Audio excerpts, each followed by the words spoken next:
ये कहानी पूरी तरह से काल्पनिक है। इस वीडियो का उद्देश्य केवल मनोरंजन करना और सीख देने का है। इसका किसी भी व्यक्ति, समाज, जाति या धर्म से कोई संबंध नहीं है। अगर किसी घटना या पात्र से किसी की भावनाएं जुड़ जाएं, तो यह मात्र संयोग होगा। हमारा ऐसा कोई इरादा नहीं है। कृपया इसे सिर्फ मनोरंजन के रूप में देखें। अरे हम सच बोल रहे हैं, हम कोई बच्चे नहीं है।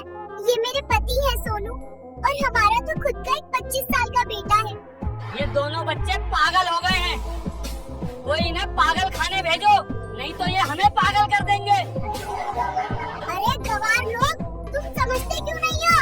हमारा पुनर्जन्म हुआ है। पिछले जन्म में किसी ने धोखे से हमारी हत्या कर दी थी। हम उसी का बदला लेने आए हैं। और हमारी उम्र 5-6 साल नहीं है, हमारी उम्र तो 35 से 40 साल है। हाँ गवार लोगों, पुनर्जन्म होता है और हमें पिछले जन्म का सब याद है। हे भगवान। साल 2005 उत्तर प्रदेश के दो अलग अलग गांव जो एक दूसरे से 50 किलोमीटर की दूरी पर बसे थे। एक गांव था सूरजपुर, जहां चौधरी हरनाम सिंह के घर एक बेटे ने जन्म लिया। उसका नाम रखा गया सोनू। उसी दिन उसी समय 50 किलोमीटर दूर रामपुर गांव के स्कूल मास्टर दीनानाथ शर्मा के घर एक बेटी ने जन्म लिया, जिसका नाम पायल रखा गया। दोनों जन्मों में कुछ भी असाधारण नहीं था, सिवाय इसके कि दोनों बच्चों ने जन्म के समय रोने की बजाय एक गहरी शांत सांस ली थी, मानो किसी लंबे सफर से लौटकर आराम कर रहे हों। जैसे जैसे सोनू और पायल बड़े होने लगे, उनकी असामान्यताएं भी उजागर होने लगी। वे दूसरे बच्चों की तरह मिट्टी में नहीं खेलते थे, न ही बचकानी शरारतें करते थे। उनकी आंखों में एक अजीब सी गहराई थी, एक ठहराव था जो 6 साल के बच्चों में होना लगभग नामुमकिन था।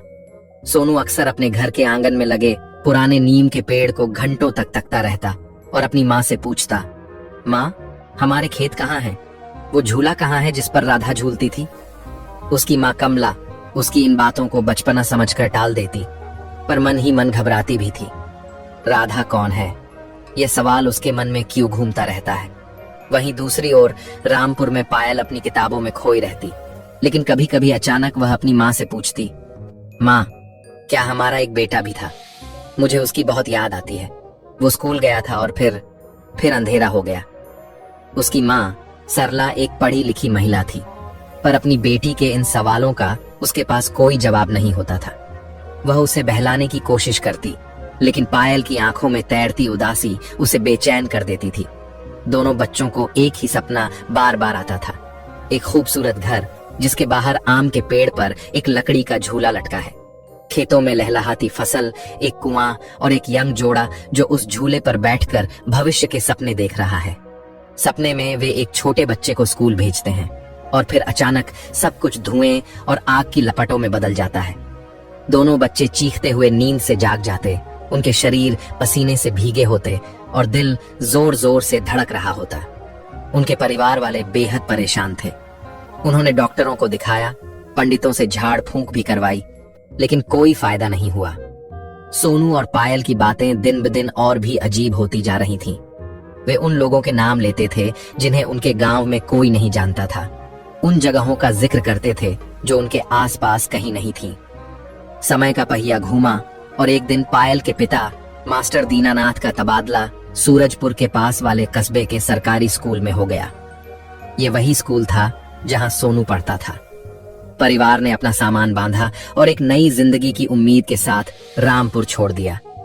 उन्हें क्या पता था कि यह तबादला सिर्फ एक नौकरी का बदलाव नहीं, बल्कि दशकों पुराने एक रहस्य पर से पर्दा उठाने की पहली कड़ी थी।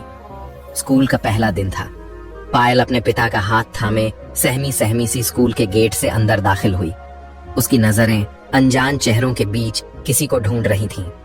क्लास शुरू हुई। टीचर ने सभी बच्चों से अपना परिचय देने को कहा। जब पायल की बारी आई तो वह खड़ी हुई और बोली, मेरा नाम पायल है। तभी क्लास के आखिरी बेंच पर बैठा सोनू अचानक अपनी जगह से खड़ा हो गया। उसकी आंखें फटी की फटी रह गईं, सांसें जैसे रुक सी गईं। उसके मुंह से बस एक ही शब्द निकला, राधा। पूरी क्लास में सन्नाटा छा गया। टीचर ने सोनू को डांट कर बिठाना चाहा, लेकिन सोनू अपनी जगह से हिला तक नहीं। उसकी नजरें बस पायल पर टिकी थीं। पायल की भी हालत कुछ ऐसी ही थी। सोनू को देखते ही उसके अंदर जैसे यादों का एक सैलाब उमड़ पड़ा था। वह सपना, वह झूला, वह खेत, वह घर, सब कुछ उसकी आंखों के सामने किसी फिल्म की तरह घूमने लगा। उसने कांपती हुई आवाज में कहा, राम, यह एक पल था जहां समय थम गया था। 2-6 साल के बच्चे जो आज पहली बार मिल रहे थे, एक दूसरे को उन नामों से पुकार रहे थे जो किसी ने सुने नहीं थे। वे एक दूसरे को ऐसे देख रहे थे जैसे जन्मों से जानते हों। उनकी आंखों में हैरानी नहीं, बल्कि एक पहचान थी, एक पुनर्मिलन की तड़प थी। वे बच्चे नहीं थे, उनकी आंखों में एक पति और एक पत्नी की आत्मा झांक रही थी, जो 20 साल के लंबे इंतजार के बाद आज फिर एक दूसरे से मिले थे। दोनों ने एक दूसरे का हाथ थामा और उनकी आंखों से आंसू बहने लगे। टीचर और बच्चे हैरान परेशान थे कि यह हो क्या रहा है। 2 छोटे बच्चे जिनकी आज पहली मुलाकात थी, इस तरह रो रहे थे जैसे कोई बिछड़ा हुआ प्रेमी जोड़ा मिला हो। स्कूल में हंगामा मच गया। दोनों के माता पिता को बुलाया गया। सोनू और पायल ने रोते हुए एक ही बात कही, हम सोनू और पायल नहीं हैं, मैं राम हूँ और ये मेरी पत्नी राधा है। हम 20 साल पहले मर गए थे और अब हमारा फिर से जन्म हुआ है। उनकी बातें सुनकर हर कोई स्तब्ध था। यह कोई बचपना नहीं था, यह कुछ और था। यह एक ऐसी कहानी की शुरुआत थी जो विज्ञान, तर्क और विश्वास की हर सीमा को तोड़ने वाली थी। यह एक ऐसे रहस्य की पहली परत थी जिसके नीचे एक क्रूर हत्या और अधूरे प्यार की दास्तां दफन थी। उस दिन स्कूल के उस क्लासरूम में सिर्फ 2 बच्चे नहीं मिले थे, बल्कि 2 आत्माओं ने अपने अधूरे सफर को पूरा करने के लिए पहला कदम बढ़ाया था। स्कूल में हुए उस अविश्वसनीय घटनाक्रम के बाद सोनू और पायल की जिंदगी पूरी तरह बदल गई।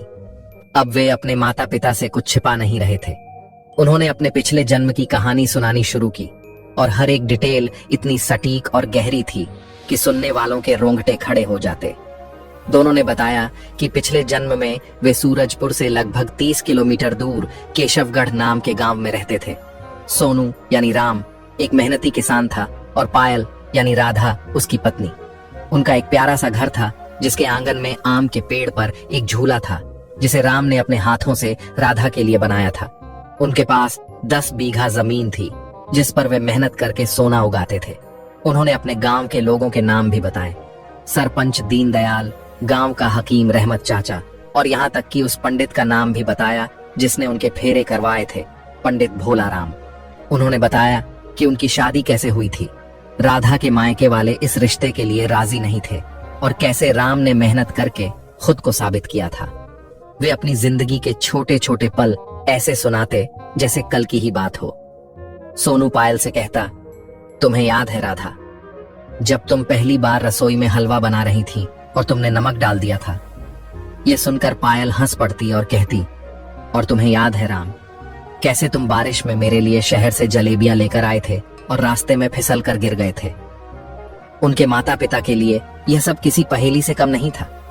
वे दुविधा में थे। एक तरफ उनके बच्चों का मासूम चेहरा था और दूसरी तरफ उनकी बातें जो किसी भी तर्क से परे थीं। मास्टर दीनानाथ ने हिम्मत करके केशवगढ़ गांव के बारे में पता लगाने की सोची। जब उन्होंने पुराने रिकॉर्ड खंगाले तो उनके पैरों तले जमीन खिसक गई।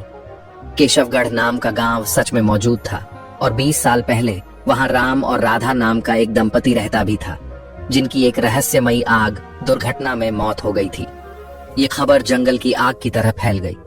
पहले गांव, फिर कस्बा और फिर जल्द ही यह कहानी स्थानीय अखबारों की सुर्खी बन गई। पुनर्जन्म का अविश्वसनीय दावा। 6 साल के बच्चों को याद है पिछला जन्म। यहीं से कहानी में एक नए किरदार का प्रवेश हुआ, तेज तर्रार न्यूज रिपोर्टर आकाश वर्मा। आकाश सनसनीखेज खबरों का भूखा था। उसे इस कहानी में अपने करियर की सबसे बड़ी स्टोरी नजर आई। वह अपना कैमरा और माइक लेकर सूरजपुर पहुंच गया। आकाश ने दोनों बच्चों और उनके परिवार वालों का इंटरव्यू लिया। उसने सोचा था कि बच्चे कैमरे के सामने घबरा जाएंगे या उनकी कहानी में झोल नजर आएगा, लेकिन हुआ ठीक इसका उल्टा। सोनू और पायल ने पूरे आत्मविश्वास के साथ उसके सवालों के जवाब दिए। आकाश ने माइक सोनू की तरफ करते हुए पूछा, तो तुम्हारा नाम सोनू नहीं राम है? सोनू ने पायल का हाथ पकड़ते हुए कहा, जी मैं राम हूँ, ये मेरी पत्नी राधा है। तुम्हें अपने पिछले जन्म के बारे में क्या क्या याद है?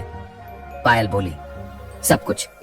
हमारा घर, हमारे खेत, हमारा कुआं, हमारे घर के बाहर एक झूला था, हमारे पास एक गाय थी जिसका नाम गौरी था, हमारा एक बेटा भी था, रोहित। बेटा शब्द सुनते ही आकाश के कान खड़े हो गए। ये एक नया मोड़ था। तुम्हारा बेटा, वो कहाँ है? जब हमारी मौत हुई तब वो स्कूल गया हुआ था। सोनू की आंखों में नमी आ गई। हमें नहीं पता अब वो कहाँ है, कैसा है। हम उसी के लिए लौटे हैं। हमें बस हमारा बेटा चाहिए। दोनों बच्चों ने एक सुर में कहा। आगे देखने के लिए चैनल को सब्सक्राइब करें।